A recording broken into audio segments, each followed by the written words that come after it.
Di sebuah ruangan yang hampir tidak pernah dilihat publik, sebuah kabel setebal selang air masuk ke dalam rak server raksasa. Lampu kecil berkedip tanpa henti. Data mengalir dengan kecepatan yang hampir tidak bisa dibayangkan. Pesan WhatsApp, video YouTube, transfer bank, email pemerintah. Semua bergerak melalui jaringan ini. Setiap detik. Sebagian besar orang menganggap internet sebagai sesuatu yang abstrak, sesuatu yang ada di awan. Namun kenyataannya jauh berbeda. Internet adalah jaringan fisik yang nyata, terdiri dari ribuan pusat data, satelit, dan kabel bawah laut yang membentang ribuan kilometer melintasi samudra. Dan yang mengejutkan, sebagian besar infrastruktur ini berada di bawah pengaruh satu negara. Negara itu adalah Amerika Serikat. Ini menimbulkan sebuah pertanyaan besar. Apakah benar satu negara bisa mengontrol internet dunia? Jika iya, bagaimana cara mereka melakukannya? Dan apa yang akan terjadi jika kekuatan ini digunakan dalam konflik global? Untuk memahami semuanya, kita harus kembali ke awal kelahiran internet. Internet tidak lahir dari perusahaan teknologi. Ia lahir dari militer. Pada akhir tahun 1960-an, di tengah ketegangan Perang Dingin, pemerintah Amerika mencari cara agar sistem komunikasi mereka tetap berfungsi, bahkan jika terjadi perang nuklir. Proyek ini dipimpin oleh Badan Penelitian Militer yang dikenal sebagai DARPA. Hasilnya adalah jaringan eksperimental bernama ARPANET. Jaringan ini menghubungkan beberapa universitas dan pusat penelitian di Amerika. Konsepnya sederhana namun revolusioner. Alih-alih mengirim informasi melalui satu jalur tunggal, data akan dipecah menjadi paket kecil yang bisa berjalan melalui berbagai jalur berbeda sebelum disusun kembali di tujuan. Teknologi ini membuat jaringan jauh lebih tahan terhadap gangguan. Seiring waktu, ARPANET berkembang. Universitas lain bergabung.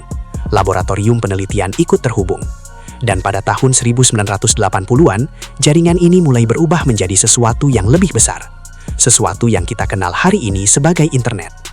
Namun meskipun internet kini digunakan oleh miliaran orang di seluruh dunia, akar infrastrukturnya tetap berada di tempat yang sama, Amerika Serikat. Salah satu alasan utamanya adalah perusahaan teknologi besar. Sebagian besar perusahaan yang mengendalikan platform digital terbesar di dunia berasal dari Amerika. Misalnya, Google, Amazon, Meta Platforms, Microsoft. Perusahaan-perusahaan ini mengoperasikan pusat data raksasa yang menyimpan sebagian besar informasi dunia.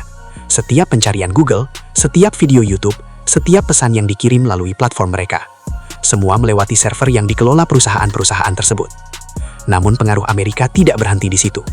Internet juga bergantung pada sistem yang disebut DNS, Domain Name System. DNS adalah seperti buku telepon untuk internet. Ia menerjemahkan alamat website seperti google.com menjadi alamat IP yang bisa dipahami oleh komputer.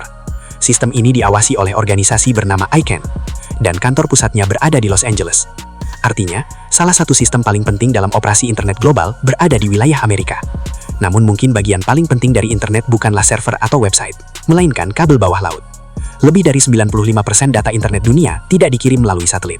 Ia dikirim melalui kabel fiber optik yang membentang di dasar laut. Kabel-kabel ini menghubungkan benua satu dengan yang lain, menghubungkan kota-kota besar dunia, menghubungkan ekonomi global. Banyak dari kabel ini dimiliki atau dikelola oleh perusahaan Amerika seperti Google dan Meta Platforms.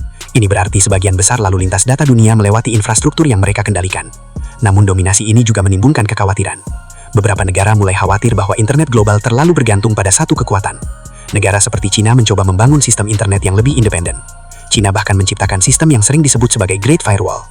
Sebuah sistem sensor dan kontrol yang memungkinkan pemerintah mengatur informasi yang masuk dan keluar dari negaranya. Sementara itu, negara lain mulai membangun pusat data lokal dan jaringan kabel sendiri. Tujuannya adalah mengurangi ketergantungan pada infrastruktur asing. Karena di era modern, data adalah kekuatan, informasi adalah kekuatan, dan kontrol terhadap aliran informasi bisa menjadi alat geopolitik yang sangat kuat. Hal ini terlihat jelas dalam beberapa konflik global.